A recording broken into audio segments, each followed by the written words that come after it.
Hello viewers, welcome to the African News Update on Top Accolade News. The headlines. Reports show Kamala Harris' grandfather lived in Zambia. Ugandan Government to construct banana processing factory. UN alarmed over worsening food situation in Sudan.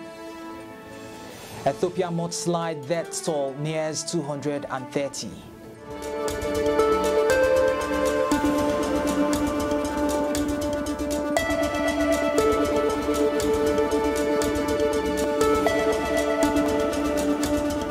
We begin the news with politics.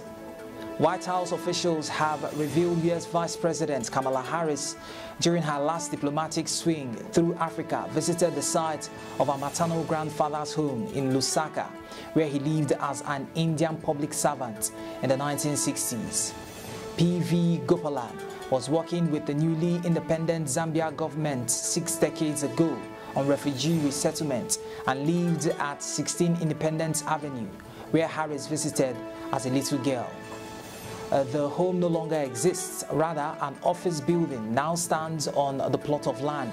The location was identified using plot numbers in public records and land surveys, according to a White House official.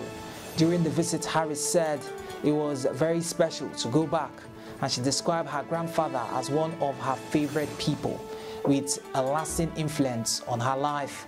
Officials at the U.S. Embassy in Lusaka poured through public records, spoke with Zambian and Indian authorities, and reached out to former Zambian government officials to identify the precise location of Gopalan's home. Still in politics, the Ugandan government is in the final stages of starting the construction of another banana processing factory in the Sanga town council of Kiruhura district. This is after the government invested billions of money in the presidential initiative on banana industrial development, which has now been turned into the Banana Industrial Research and Development Center in the Bushi district. Reverend Professor Muranga Florence, the executive director, noted that the government has already secured some hectares of land where this factory shall sit. Sanga has a very unique position and has boundaries across many districts that are also engaged in banana production, like in Singiro, Masaka, Mbarara, and many others. As government embarks on the construction of another banana factory, the majority of farmers and leaders in the region are questioning the relevance of the Bushi factory. In health, the United Nations Office for the Coordination of Humanitarian Affairs said it is extremely alarmed by the worsening food situation in Sudan, where almost 26 million men, women and children are acutely hungry. Emphasizing the situation, Stefan Jurajic, the official spokesperson for the Secretary General, said 750,000 people are just one step away from famine, which translates to the Integrated Food Security Phase classification. Rising food prices, access challenges, and the impact of conflicts are compounding people's limited access to food, he told reporters. Last month, the price of local food increased by 16% compared to May. According to the United Nations, many parts in the southern part of Sudan are also inaccessible, amid concerns that people are facing a worst-case scenario.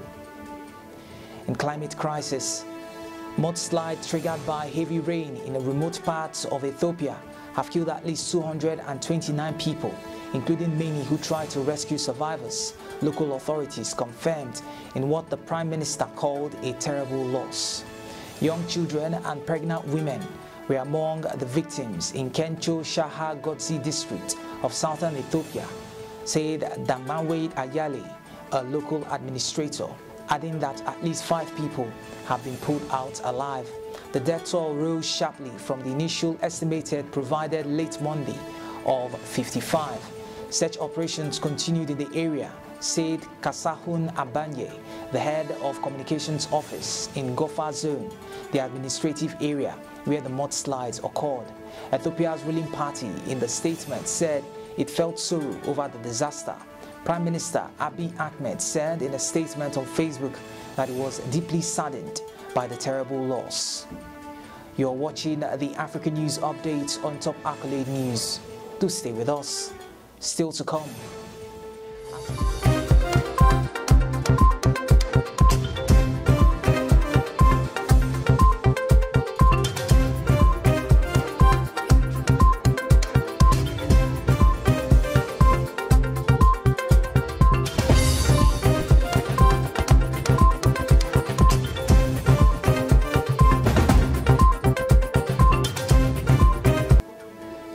staying with us.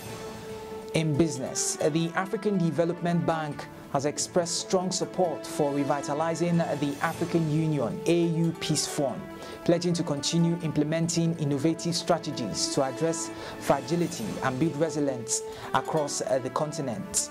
Mary Lori Akin-Olubade, the bank's Vice President for Regional Development Integration and Business Delivery, said this during a high-level meeting aimed at mobilizing resources for the AU Peace Fund.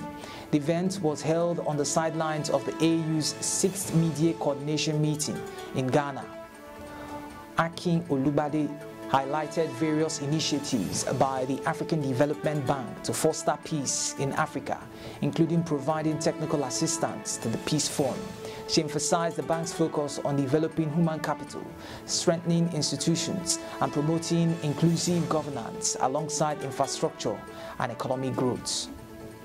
Still in business, Mercury Bank, a fintech company based in the United States, offering banking services to more than 100,000 early-stage startups, has included Nigeria in a list of countries restricted from opening and operating accounts on its platform. With this development, businesses and individuals living in Nigeria can no longer open new accounts or conduct transactions using the fintech, with affected accounts to be closed by August 22, 2024. The affected African countries include Burundi, Cameroon, Central African Republic, Republic of Congo, the Congo, Liberia, Libya, Mali, Mozambique, Somalia, South Sudan, Sudan, and Zimbabwe. Furthermore, the bank will no longer serve companies whose founders have passports from the following non-African countries: Cuba, Iran, North Korea, Syria, Ukraine, and Venezuela. Affected users remain uncertain about the reasons behind this development. However, fintech confirmed through mail that it no longer supports accounts for businesses located in certain countries due to recent adjustments in its eligibility criteria. We'll move on to entertainment news.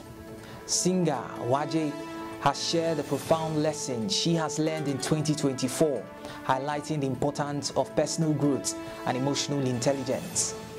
In a rare family photo with her daughter on Instagram, Waje revealed that making significant life changes to improve oneself will inevitably ruffle others' feathers. She noted that people resistant to change often do not want others to change either, but it's essential to remember that their discomfort is not a problem.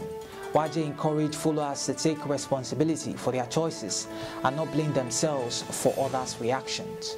She also emphasized the value of emotional intelligence, clarifying that choosing silence and looking the other way does not signify weakness. And in sports, Zambia Women's team will face perhaps the toughest possible start to an Olympic Games campaign when they face four-time champions, the United States, in their Group B opener set aside for the Stade Nice on the evening of Thursday, July 25. Zambia will be making their second appearance in the women's football tournament at the Olympics, having debuted at Tokyo 2020. The Southern Africans were eliminated in the group stage in Japan after finishing third behind the Netherlands and Brazil, but ahead of China. The Copper Queens, who earned their place at the Paris 2024 by defeating Ghana and Morocco in the qualifiers, will look to star players such as Barbara Banda and Rachel Kundananji for inspiration and perhaps a little inside knowledge, as both play their club football in the United States.